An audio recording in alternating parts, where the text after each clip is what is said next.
Hello et bienvenue à toi dans un nouvel épisode de podcast sur le Human Design. Dans cet épisode, on va parler d'autorité intérieure.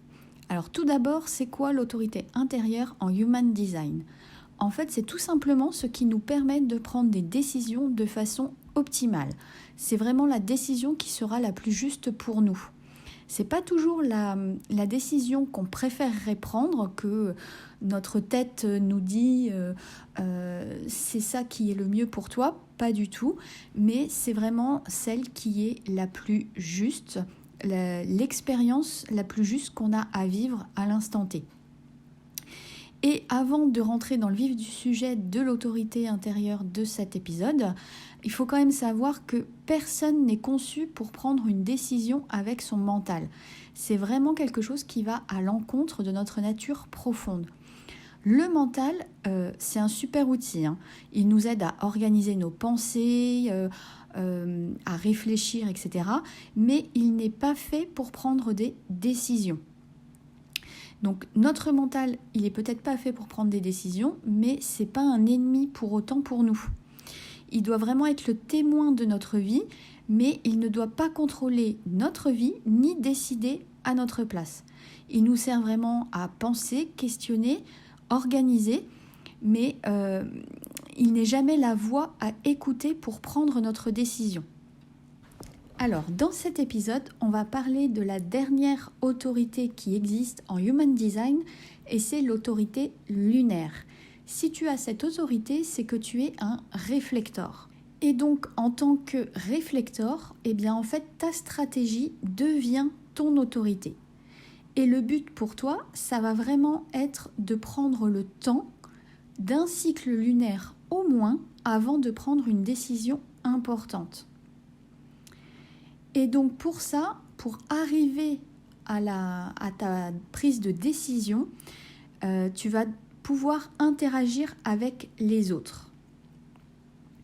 Donc tu pourras effectivement parler de ta décision avec ton entourage. Donc je te conseille vraiment d'avoir un entourage de qualité qui ne sera pas là pour t'influencer, pour te donner des conseils ou te dire quoi faire, mais simplement être là pour toi, pour t'écouter et faire caisse de résonance pour que tu puisses arriver à la clarté.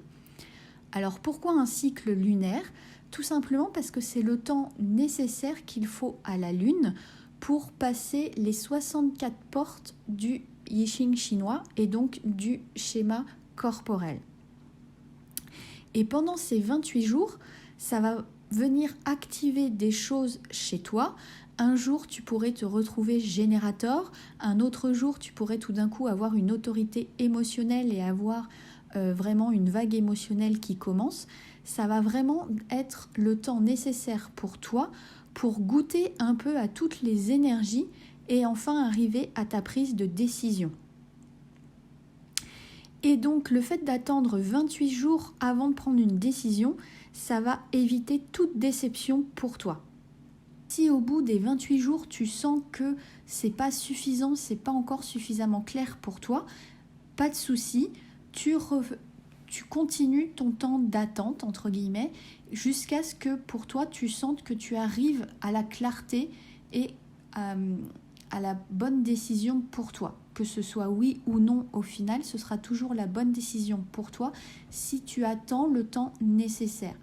Alors évidemment, ça peut être un petit peu plus compliqué parce que, imaginons que tu aies un entretien d'embauche, ça peut être un peu compliqué de dire à la personne en face maintenant j'ai besoin de 28 jours pour savoir si j'accepte ou pas de travailler avec vous. Effectivement, ça peut être un peu compliqué, mais là n'hésite pas à dire à la personne en face de toi comment tu fonctionnes, que tu as besoin de temps pour prendre ta décision.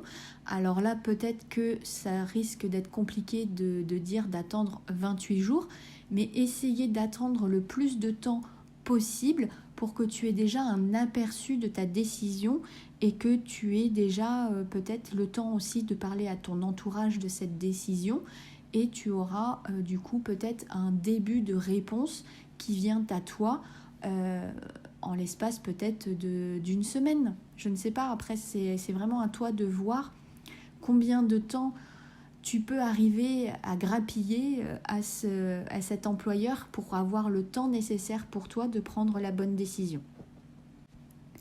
Voilà, c'est tout pour cet épisode. J'espère qu'il t'aura plu et on se retrouve très bientôt dans un nouvel épisode de podcast.